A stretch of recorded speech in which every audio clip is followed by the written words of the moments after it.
In early 2022, military analysts looked at the raw numbers and drew a uniform conclusion: Russia was going to win.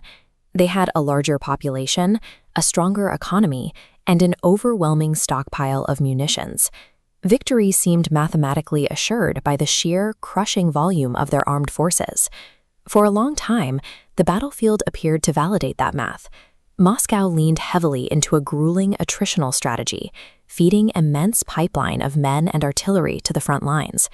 Even as their troops met fierce resistance, they ground out minor territorial gains, relying on that massive supply to absorb the high cost.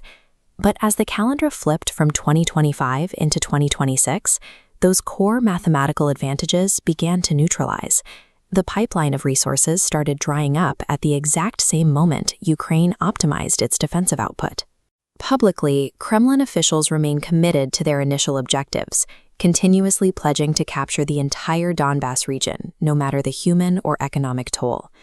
Yet the data emerging from the front lines tells a contradictory story of strategic deadlock. These mounting delays point toward a failure across the Russian war effort. As the evidence from the last few months shows, a humiliating Kremlin defeat is becoming a more realistic proposition than at any point since the invasion began. We can measure this shift first by looking at the map. In 2025, Russia's advance slowed to a literal crawl. Over 12 months, they managed to capture less than 1% of Ukrainian territory. Instead of modern, combined arms breakthroughs, their offensives devolve into static, grueling combat. Troops are quite literally stuck in the mud, mirroring the slow, attritional warfare we associate more with the First World War than a modern superpower. Ukraine exploits this sluggishness, using a highly disciplined bait-and-bleed strategy. They deliberately lure Russian assault squads into pre-sighted kill zones, raining down artillery and drone strikes to maximize casualties while giving up almost zero ground. This graph from the Institute for the Study of War illustrates the result. You can see the steady decline of Russian advances, intersecting with rising Ukrainian counteroffensives. By February 2026, those lines crossed a critical threshold. Ukraine recaptured more land than Russia took. That frozen front line is tied directly to a second severe crisis, a massive manpower deficit. For years, Moscow easily replaced tens of thousands of monthly casualties. That dynamic has entirely reversed. To feed the front line, the state has already drained its prison populations and offered huge cash incentives to poorer rural regions. With domestic pools exhausted, they rely heavily on foreign mercenaries from Africa, Central Asia, and North Korea just to keep units minimally staffed. This chart breaks down the official statistics for the first quarter of 2026. We see 89,000 Russian troops lost, compared to 80,000 recruited.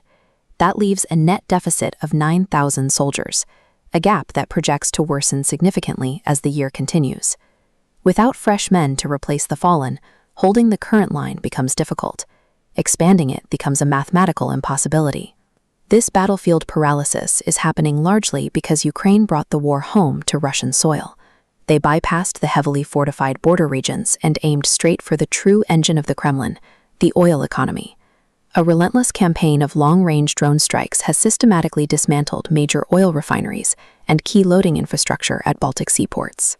Recent assessments indicate these precision strikes have disrupted up to 40% of Russia's total oil export capacity.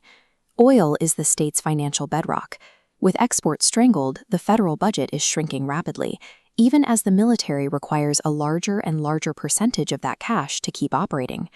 The Kremlin is burning through its national wealth fund at an alarming rate to cover shortfalls.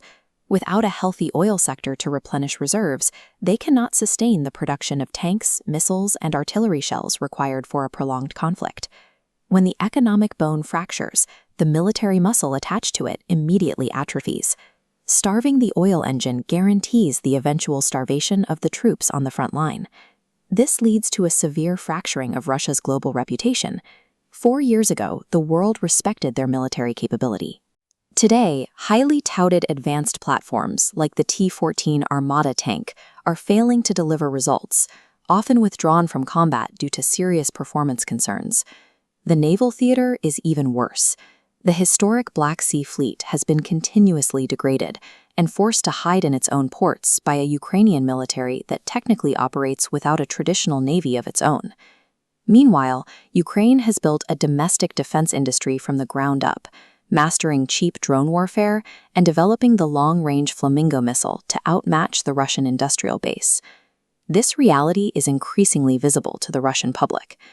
Independent polling from early 2026 indicates that 67% of the population now favors immediate peace negotiations over the continuation of the war.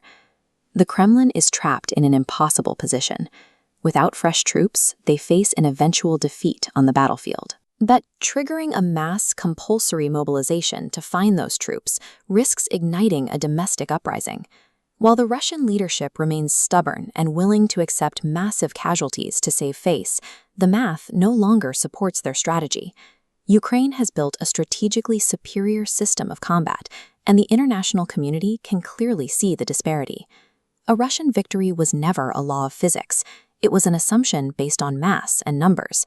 And over the course of 4 brutal years, Ukraine took that math and dismantled the myth of invincibility, piece by piece.